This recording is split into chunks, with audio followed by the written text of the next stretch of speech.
نحمدہ و نصلی علی رسولہ الکریم۔ آج کی نشست میں تکبیرات تشریق کے متعلق چند باتیں اور احکام کو سیکھ لیتے ہیں۔ سب سے پہلی بات تو یہ ہے کہ تکبیرات تشریق نام ہے ان کلمات کا: اللہ اکبر، لا الہ الا اللہ واللہ اکبر وللہ الحمد۔ یہ اسی طرح ان کلمات کا نام تکبیرات تشریق ہے جس طرح کہ بسم اللہ الرحمن الرحیم کا نام تسمیہ ہے، اور جس طرح اعوذ باللہ من الشیطان الرجیم کا نام تعوذ ہے، اور جس طرح کہ سبحانک اللہم وبحمدک وتبارک اسمک وتعالی جدک ولا الہ غیرک کا نام ثنا ہے، اسی طرح ان کلمات کا نام بھی تکبیرات تشریق ہے: اللہ اکبر، لا الہ الا اللہ واللہ اکبر وللہ الحمد۔ ان کو تشریق اور جن دنوں کے اندر یہ تکبیرات پڑھی جاتی ہیں ان دنوں کو ایام تشریق اس وجہ سے کہتے ہیں کہ تشریق کا معنی ہوتا ہے کہ گوشت کے چھوٹے چھوٹے ٹکڑے کر کے دھوپ کے اندر سکھانا۔ چونکہ عرب جس وقت قربانی کر لیا کرتے تھے تو وہ گوشت کے چھوٹے چھوٹے ٹکڑے کر کے اس کو دھوپ کے اندر سکھا لیتے تھے، اور جس وقت گوشت سوکھ جاتا تھا تو پھر اس کو سٹور کر لیتے تھے اور بہت دنوں تک استعمال کیا کرتے تھے۔ تو اس گوشت کے سکھانے کے عمل کو تشریق اللحم کہتے تھے۔ تو جن دنوں کے اندر یہ کام کیا جانے لگا تو ان کو بھی ایام تشریق کہنے لگے، اور پھر جن ایام کے اندر یہ تکبیرات پڑھی جا رہی تھی وہ بھی وہی ایام تھے، تو اسی مناسبت کی وجہ سے ان تکبیرات کا نام بھی تکبیرات تشریق پڑ گیا۔ اور دوسری بات یہ ہے کہ ان تکبیرات تشریق کا جو پس منظر ہے وہ پس منظر بہت ہی خوبصورت اور نرالا سا ہے۔ ان کا پس منظر یہ ہے کہ اللہ تبارک و تعالیٰ نے جس وقت حضرت ابراہیم خلیل اللہ کو حکم دیا کہ آپ اپنے بیٹے کو قربان کریں، تو حضرت ابراہیم خلیل اللہ نے اپنے بیٹے کے ہاتھ پاؤں باندھ کر اور منہ کے بل لٹا کر جس وقت چھری تیز کر کے بالکل ذبح کرنے کے لیے گردن پر رکھ لی، تو اس وقت اللہ تبارک و تعالیٰ نے جبرائیل علیہ السلام کو کہا کہ امتحان کے اندر ابراہیم خلیل اللہ کامیاب ہو چکے، اب جنت سے یہ دمبا پکڑو اور جا کر کہہ دو کہ اسی دمبے کو ذبح کرنا ہے۔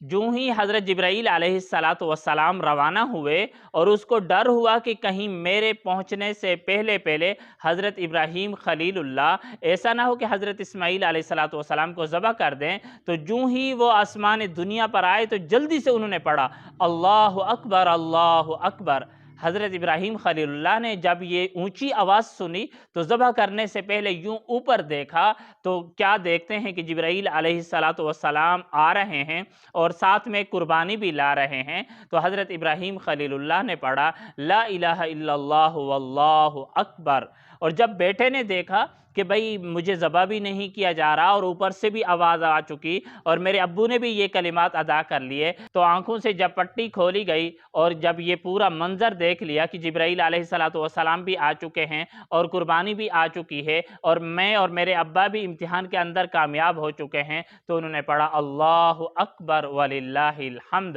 تو یہ کلمات رب تعالیٰ کو اتنے پسند آئے کہ اللہ تعالیٰ نے اس دن سے لے کر قیامت کے دن تک ان ایام کے اندر ان کو جاری فرما دیا اور اس سنت کو جاری کر دیا۔ تو ان کلمات کا پس منظر کتنا ہی خوبصورت ہے کہ جبرائیل علیہ السلام کے یہ کلمات اللہ اکبر اور حضرت ابراہیم خلیل اللہ کا کہنا لا الہ الا اللہ واللہ اکبر، اور حضرت اسماعیل ذبیح اللہ کا کہنا اللہ اکبر وللہ الحمد۔